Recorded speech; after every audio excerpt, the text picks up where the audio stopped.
right.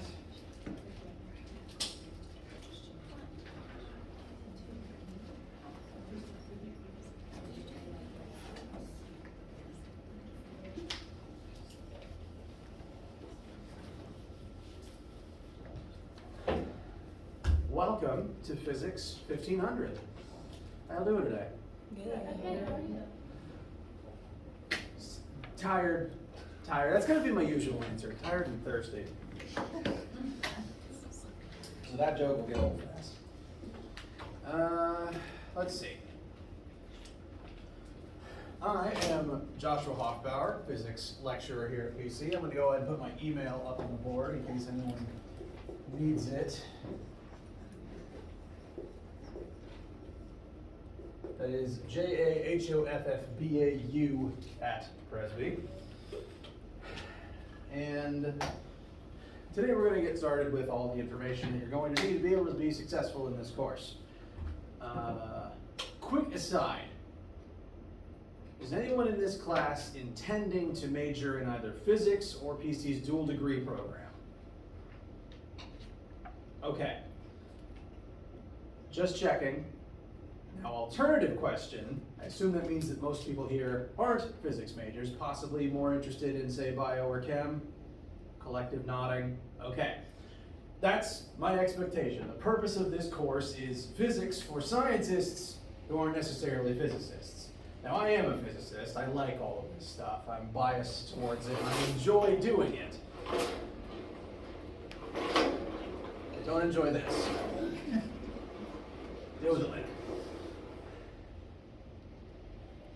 Now, physics is kind of inherently a difficult subject. It is literally a hard science in that, like, there's a rating scale of whether or not sciences are hard or soft, just in terms of like how rigid the rules to do the science is.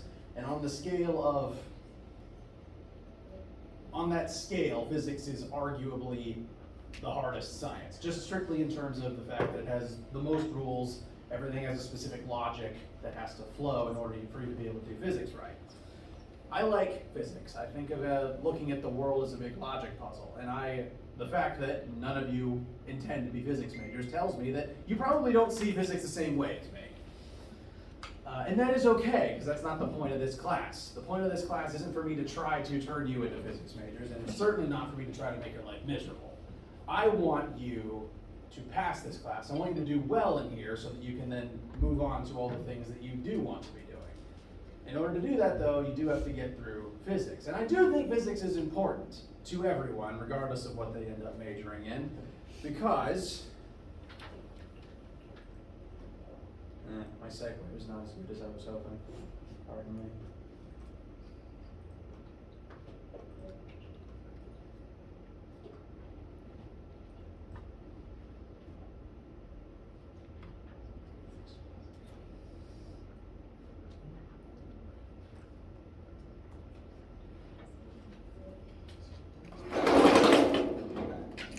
Because physics is the study of everything, more or less, to broadly simplify. If you plan on studying anything, physics is somehow involved. Physics is the study of everything. Physicists look at the universe and try to explain why using math. Math may be another sticking point for you personally, depending on your relationship with algebra. That is okay. We'll get to that in a minute. But whatever you end up doing in life, professionally, physics will be involved, either consciously or subconsciously. And that's why you're in this class, and that's why I want you to have a good experience in this class. Because even if, after 1500, you never sit in another physics room again, at least subconsciously, physics is going to be affecting every single thing that you do. For example, I assume most of you opened at least one door today, correct? All right. What is wrong with the projector today?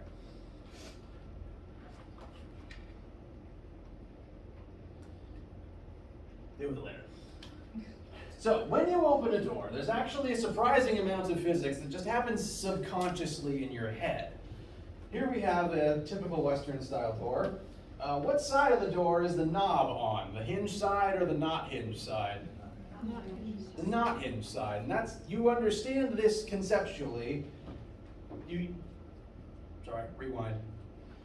You understand conceptually that the knob is supposed to be here because if you push on any other part of the door, your force is not nearly as useful at actually opening it. If you were to just grab this door, you've experienced enough through life that it's easiest to open the door when you grab it further from the hinge than closer to it. This is not really doing much. That's physics. That is a principle called torque, which we will cover this semester. And you'd have a baseline understanding of that concept just by experiencing the universe around you, even if you've never called it torque, even if you've never done math for it.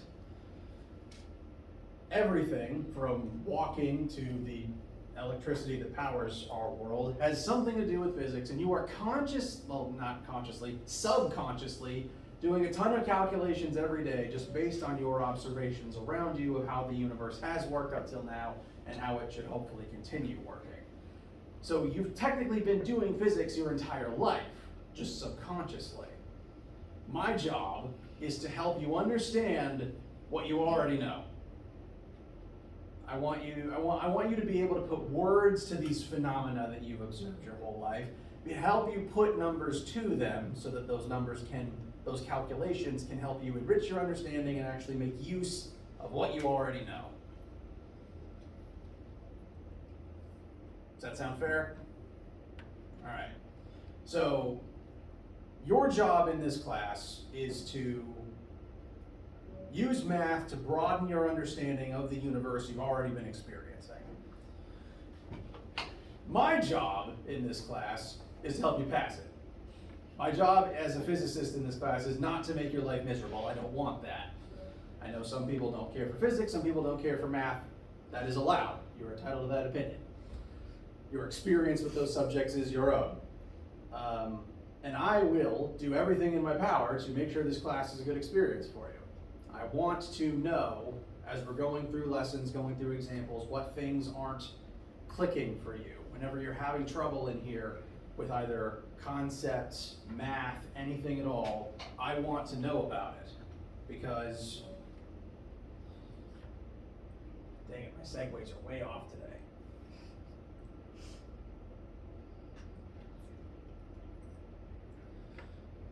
Because if you are having trouble in here, the only way I can help is if I know, is if you tell me that. You guys aren't physicists. I am one. And that means I view this material very differently. What comes very easily to me may not come very easily to you. The way I first think to explain something may not be the way that your brain needs to hear it or see it in the case of working math out on the board. That means that another part of your job in this class is to ask questions. I want to know when you're having trouble, when things don't make sense.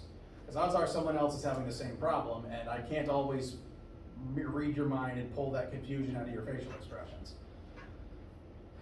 So I want you to tell me if something doesn't make sense, even if I'm in the middle of a sentence. I want you to cut me off. You have full permission to interrupt me. I want you to do it, okay? Because if you don't ask your question when you have it, the way this class is largely going to be structured is we're going to start with some introductory material, algebra review, and understanding of motion, and everything we learn after that is just going to build on top of that, build on top of the algebra, build on top of the first concepts we learned. Meaning if something at the beginning doesn't make sense, that's just going to get worse if you don't address it at the beginning. As soon as something doesn't make sense, as soon as you're having trouble with anything, I want you to tell me. Interrupt me mid-sentence. I will derail an entire lecture to make sure that a point gets across. Sound fair? All right. So, please ask questions. It's written several times all over the syllabus and introductory materials. I want you to do it. And if you don't feel comfortable doing it out loud in front of a group, please email me. I answer my emails as quickly as I can if I'm not driving or asleep. Yes? I can't find that. This document? Yeah. I don't even have a break space for this class. Oops. Yeah. Well, let's... I don't know if anyone does. Oh no, that's not great. Let's take a look then.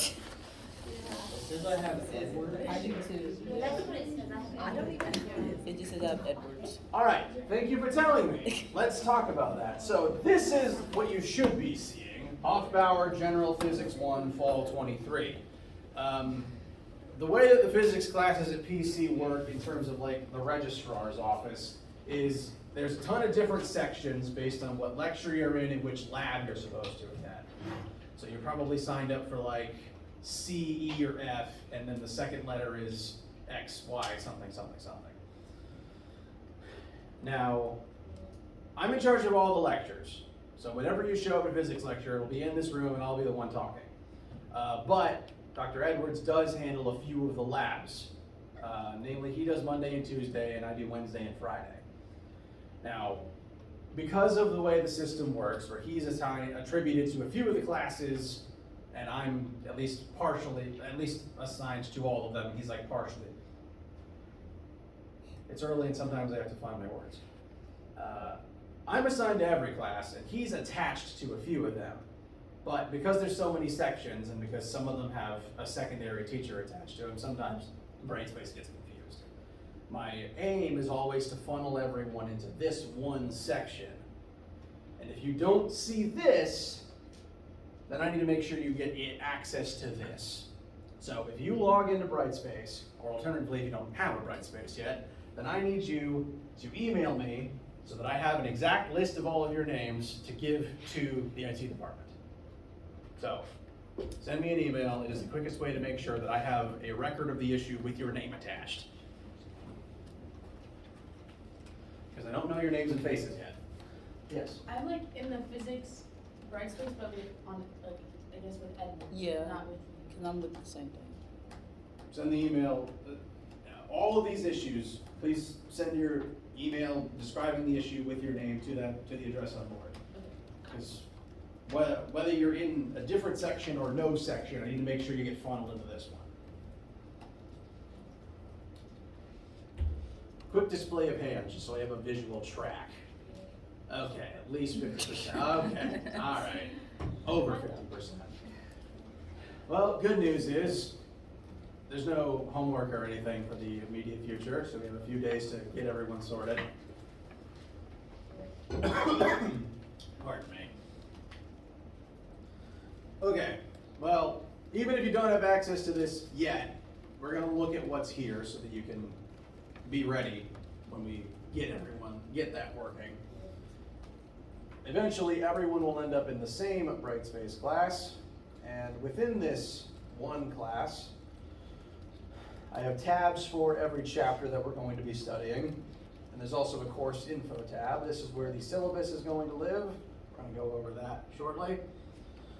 This is also where the course equation sheet lives. I don't actually have a bunch of them printed out in advance yet. By Friday, I will have a big old stack of them that you can just take one of. But to go ahead and address what this is the formula sheet for the entire class.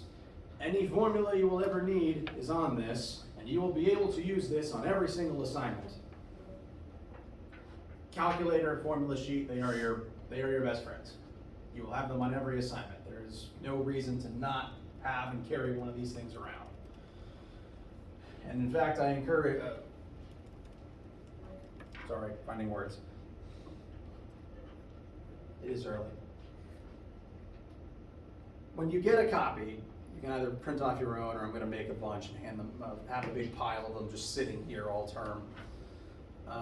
I encourage you to have it, keep it with all your physics materials, keep it near your calculator, and write all over it. You are allowed to mark it up, label formulas, label terms on the formulas, scribble things I suggest in the margins. Your one formula sheet is your friend. You can use it on everything. The only thing you can't write on it is answers, which you shouldn't have in the first place. Just making sure a TI 84 plus is good, right? Yes, I, the teacher, had been using a TI 83 my entire career, just as teacher until it died. So, as long as your calculator can do sine, cosine, tangent, and square roots, you should be fine. That is the main thing. It doesn't even have to be a graphing calculator as long as it is a scientific calculator that can handle trigonometry. Spoiler alert, we deal with algebra and trig in here. Yay.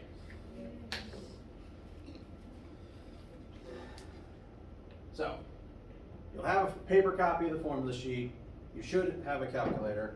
That's not a calculator.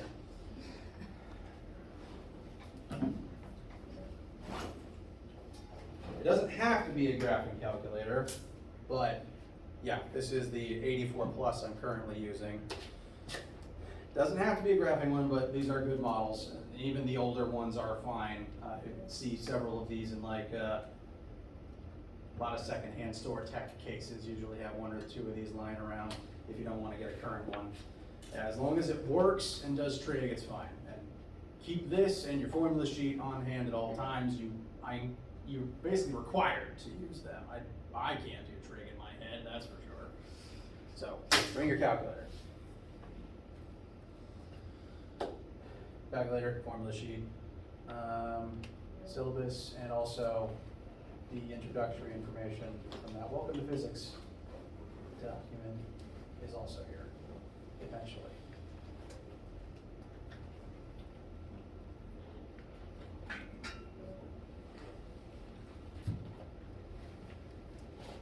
Questions so far?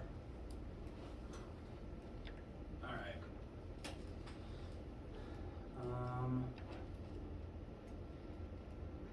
Before we dive into the syllabus itself, real quick again, hi, I'm Josh, nice to meet you.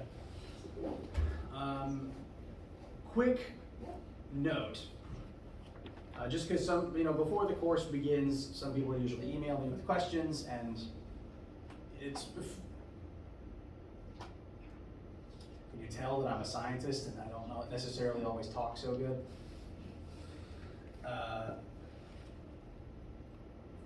When people email me, having not met me, they usually assume Dr. Hoffbauer, which would be great, but I'm technically not there yet. For that reason, I don't want to technically spread misinformation, so technically speaking, I am not Dr. Hoffbauer yet. So, just disclaimer. Most people around here call me Mr. Hoff or Prof. Hoff, just your preference. Any variation of my name is fine, honestly. But I am in charge of the lecture, and I oversee all the labs, but I only am actively in the room for the Wednesday and Friday section this semester. But I'm the main face you're going to be interacting with for physics for this term. Even if I'm not managing the lab session, I am at least writing all the lab activities in the curriculum for everything. So I'm the main guy you're dealing with, and it's great to meet you guys. A little bit about me, I was actually a PC student. I was a physics major here, graduated in 2014, and I am very happy to be back. It's not surreal anymore to be standing on this side of the room, because I started back in 2019, but it's nice. I do like it here. It's comfortable. So, PC graduate, that means that I may have a slightly better idea than most of your other professors what it's like to be a student here. The experience has definitely changed in the past decade, but I've been a student here, and I want the student experience to continue being good. So again, any questions or issues you're having, any feedback you have about the class or even just student life, I want to know about it. I want to make this a good experience for you guys. I'm also a big old goofball, a very big nerd, as you could probably guess from the fact that I majored in physics by choice. For that reason, I encourage any silly, goofy, sci-fi related questions that you could possibly think of. If you want to know how lightsabers work, I will ramble about that for 5 full minutes and somehow tie it into whatever we're talking about. Please distract me with these questions. It is my favorite part of the job.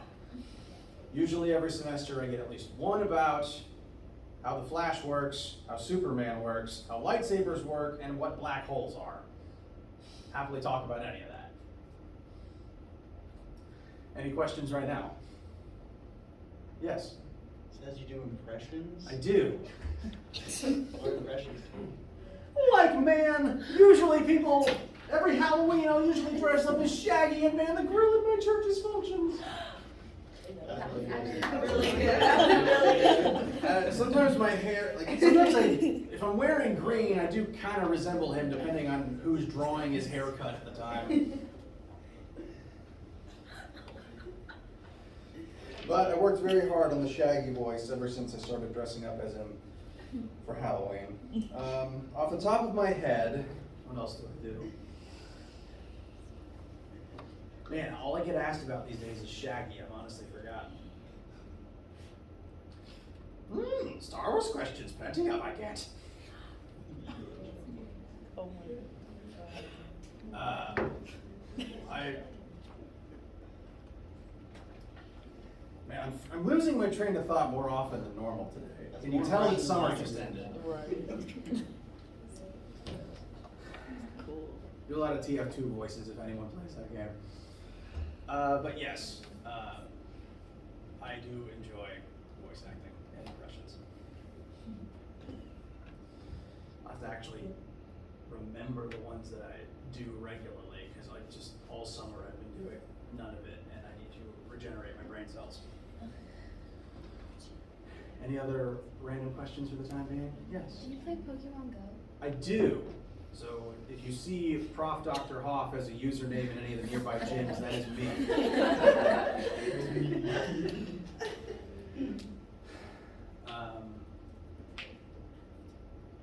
Yeah, I'm not like I play the main Pokemon games, which is why I'm at least partially invested in the mobile game. I don't play it as much as like my brother-in-law, who goes out raiding at 2 a.m. because a Discord notification told him there's a perfect Staryu 2 towns over. But I do at least take over all the gyms on campus. So usually I leave behind a Slacking or a Dragonite.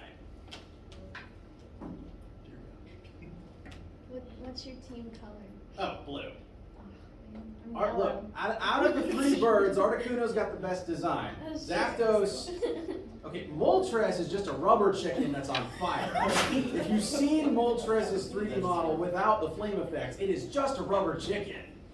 And Zapdos just looks like a bad geometry question. It's just all spikes. But Articuno's the only one that looks like an actual bird. The only one that could actually exist. So, Team Mystic. Yes. What do you write? What do I write? I have been trying to finish a novel for a while. Fantasy story. That's not science related, so I will happily describe it, but I want to make sure to get through the syllabus today. Trust me, I could ramble about that for far longer, but that's not the thing I'm paid to talk about. But ask again technically when it's not class. During lab. Forgot I put that up there actually. All right, anything else for right now? Yes. The actor part? Yes. Do you act? I have acted. Miraculously, every single thing I get cast in just stops after 1 episode or so. So I don't really have anything to like show you other than my impressions, unfortunately. I should probably update that part too. I haven't updated this slide in a minute. But I couldn't like tell you watch episode blank of blank, unfortunately. Alright. Already talked about that. Main thing is we need to go over the syllabus today. Again, please ask me the silly questions. Favorite part of my job. Alright, boring technical information. Whenever you can access Brightspace, the syllabus is located there. It will remain there for the entire course. It is in the Class Info tab. At the top it lists my current office, although I'm actually moving offices. I should be in 109F by, I don't have a time frame, but that's where I'm moving, the first office down the hall there. It also lists email address, Brightspace address, and 2 other important links. One is to the YouTube channel where I upload all of the course lectures. It's literally just the archive of class recordings. So if you ever miss something or I just want to listen to it again, either just for clarity's sake, This is where they're all going to go. Channel name is Hoff Physics. It is not flashy in the slightest.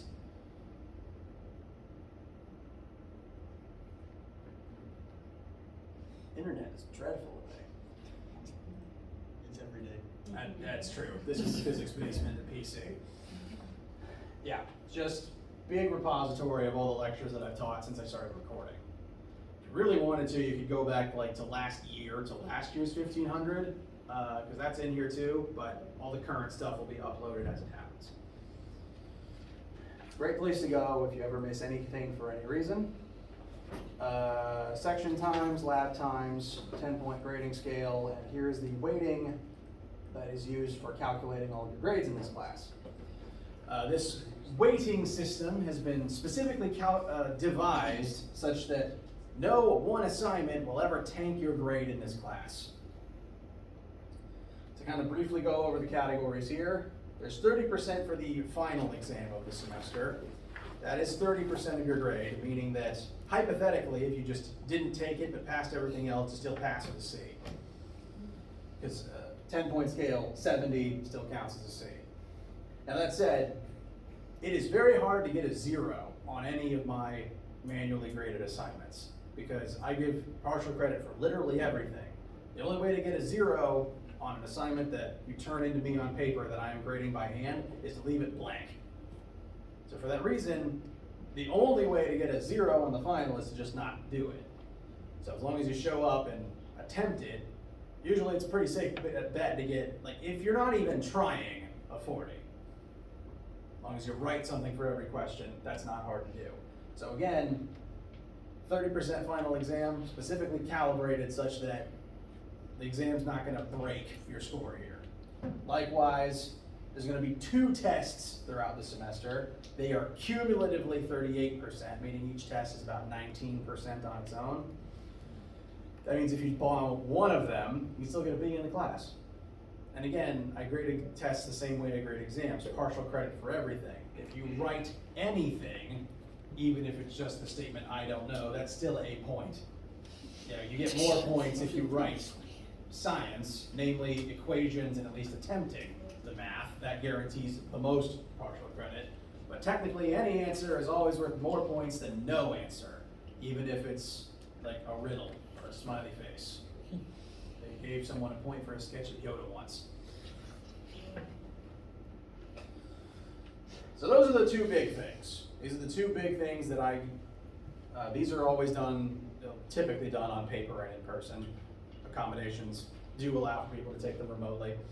But I grade these by hand manually. Partial credit is always given, and that's why they count the most. The next things are quizzes, homeworks, and labs. They take up less overall. Quizzes and homeworks, we're actually going to be doing online. I don't grade them manually, so there won't necessarily be partial credit for them. The system grades them automatically, but you get infinite retries. And they also count for the lowest amount of things on the course. Likewise, I do grade labs myself. And the way the labs work around here, as long as you show up, do the work with your team, ask me for feedback, and fix everything by the end, you'll have a 100 lab average. Labs are just designed as practical activities. You show up, work with your team, do the stuff, and as long as you are there participating and fix everything that I suggest by the end, you'll walk out with a check plus. Yes? So this is different from like a lot of bio and chem courses because the lab is with the lecture, it's graded with it. Yes, technically this is one 4-hour course, 3 hours of which are lecture, 1 hour which is lab. But technically it is one 4-hour class.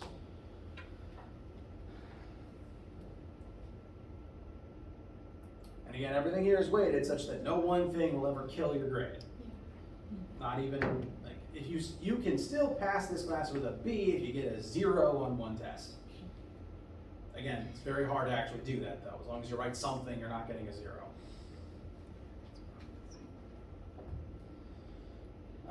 First page also has the optional textbook. You do not have to buy an actual book for this class. I hope that was clear in what I wrote on the bookstore page. This is listed here because it's the book that the online homework stuff is based on. And so I have to list it for that reason. If you want a copy of it as reference material, this is the name and the edition. Some copies do come with access to the homework tool that we're using. So that could be one reason to buy the book. Sometimes it comes with WebAssign access. But technically, book is optional. WebAssign is not optional. Think of WebAssign as your online textbook, because it's not only a homework site where I post assignments, you can work on them on your own, get immediate feedback, and keep retrying it infinitely. It also has reference material from the textbook. If you're stuck on a question, it will link you to excerpts from the book describing the question and what's going on. So getting this is basically your textbook fee, and that's why the paper book is optional. Does that make sense? Okay. Now, getting onto WebAssign, I always give people a few days to work on that because it's usually a process. Nothing's due there right now. There's no homework that's due. In fact, all the homework assignments are listed and their due date is set for the last day of class. Because the point of the homework is for you to just log in and work on it and practice. I've moved towards a policy of not making it due periodically because people sometimes are just out of town. Your homework schedule varies depending on a lot of factors that I don't know. You have your own lives. So I've just made all the homework free practice, infinite retries from now to the end of the course. So whenever you gain access to WebAssign, we'll go over how that works later. The assignments are all there, and you just have to do them by the end of the course to get homework credit. Technically, you could leave all of them until reading day. I wouldn't recommend it, but you can do it. Because your midterm grade does include the homework chapters up till that point. So it's good practice, it's free practice. Again, you can try them again infinitely at no cost.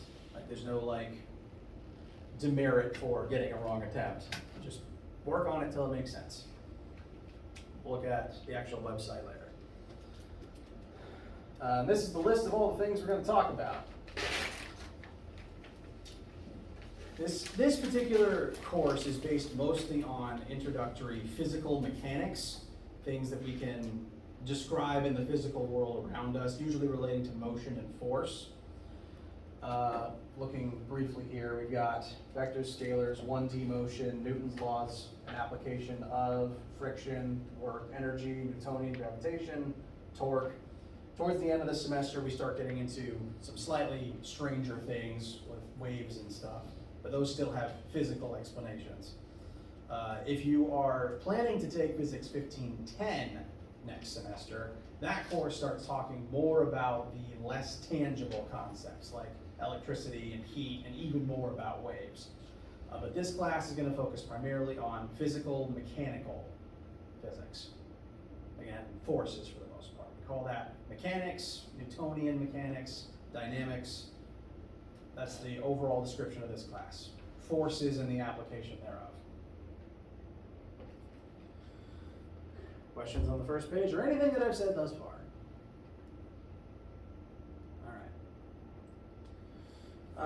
The bulk of the rest of the document goes over all the particulars of the individual types of assignments we've got. Labs, the way that lab works is if we're having lab that week, you'll show up at your assigned lab time, do the activity with your lab group, and again, as long as you participate and fix all the, you participate, you ask, is this right? I say yes, you move on. I say not quite, change this, and then explain it, talk it over with you guys, and as long as you then fix the math and nod along and it seems like you're grasping the concepts, you'll walk out of the lab day with a check plus for that assignment. There'll be about 10 labs throughout the semester. Whenever there isn't going to be lab for a certain week, I will tell you that. For example, no lab this week, because Monday and Tuesday didn't exist. Usually if some day that there is lab gets cut out of the schedule, I just can't for the whole week because there's no point letting a section get ahead of the others. Every lab section for the week is identical, and for that reason, you can technically attend any of them. If your schedule changes, if you're going out of town, if you're sick and need to make something up, You can attend a lab day that isn't the one you're assigned for. They're all the same. Kind of like how all my lectures are the same. I'm in this room doing the same class 3 times for 3 hours every Monday, Wednesday, Friday. All my lectures are identical. All my lectures for the day are identical. All my labs for the week are identical. So you can attend any of them. You can freely switch between lectures. That does not matter. Doesn't affect me in the slightest as long as there's chairs in the room. Lab, I would like to know if you plan to attend a different one in the week, just because there's only so many chairs in the room. So if you do need to attend a different lab, at least email me about it. But in terms of like grading, it's all fine. As long as there's a chair in the room, as long as there's people in there you want to work with, you can attend any lab. We won't have labs some weeks because of, again, the schedule. We also may not have labs some weeks because I usually use the lab time for tests. I enjoy using lab times for tests because then it's 3 hours you get to sit in here and work on it, rather than having to rush in after econ, take an hour-long test in 50 minutes, and then rush out to something else. So, use lab times for tests so that you have a full 3 hours. You can take all that time, even if it's a 1-hour test, I don't care. You're in the room, you're working, that's fine. So, some weeks, lab time will be spent on tests. And I will make sure that you know ahead of time when the tests are. I'm anticipating the first test to be before midterms, like about 2 weeks before midterms, so that I have time to grade it and get it back to you. And then the second test, there's 2 normal tests separate from the 1 final. The second test I would anticipate being, I want it to be about start of November, so we have a full month to close things out. It just depends on how the flow of the course goes. But I'll make sure you know when the test dates are as soon as I do. I skipped from lab to test. Might as well go there now. Oh, I need to rewrite that. Yes, tests will be done during lab time. I need to update the syllabus. Syllabus does not say that out loud. But it does also remind you, right answers for everything. I give partial credit for literally everything you write. We'll talk about what I want to see on the tests when we get close to test 1. And after we've done some algebra to have that frame of reference. Final is just one big long test. So after we get a couple tests under our belt, that'll start to make more sense too.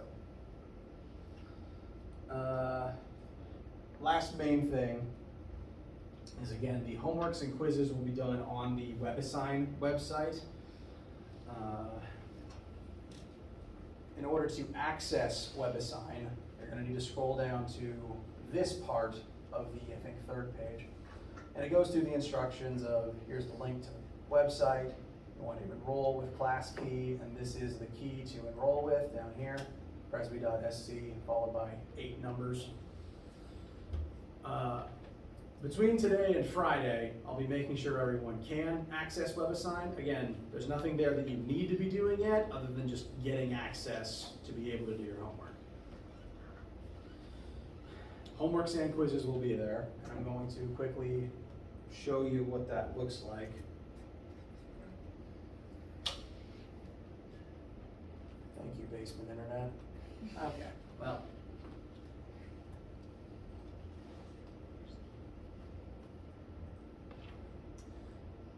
Deal with that one later. I'll just write down the website name just in case.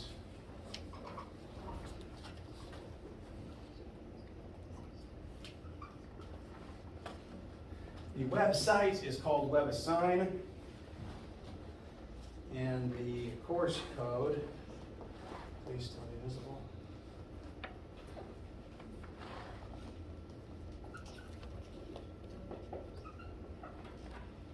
Phys1500 0488 9781. So if you don't have access to Brightspace yet, feel free to write that down. Again, there's nothing that you need to be doing right now. So, like, your first assignment is just get access to this, ideally within the week. Within a week, we will start covering algebra review and describing motion so that you actually have something to start working on.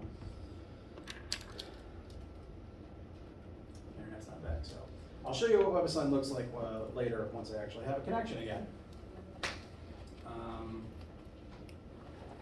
Any questions for right now?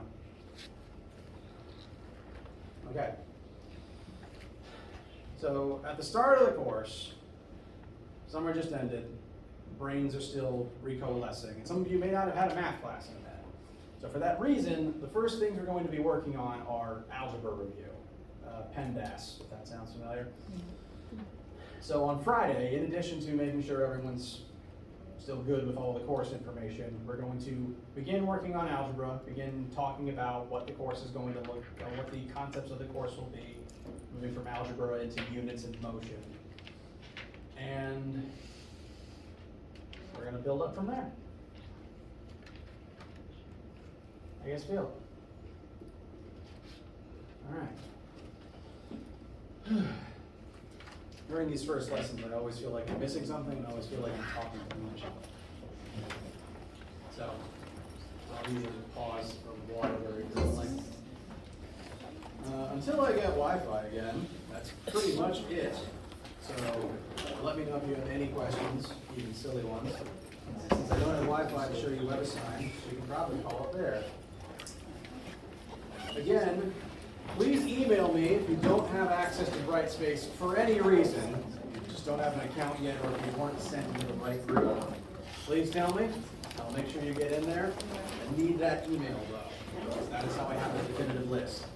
I don't know your names or faces yet, and I'm going to be honest with you. There is a hole in my brain where people's names go. It is not good. It is not fair to you guys, and I apologize, but it takes me time to learn names, or at least to put them in faces. Because I see all your names and I see all your faces, but unless you are regularly reminding me how to connect the two, sometimes it takes me a minute. So I apologize in advance for that, and if at any point you want to come up and remind me of which name goes with which face, I would appreciate that. But if you have any questions about anything at all, please let me know, either in my office or in email. I answer them anytime, and have a great day. Half hour? Yeah, half hour, yeah. Very German. It's cool, I like it. Oh, no, you're good. I'm gonna pause it.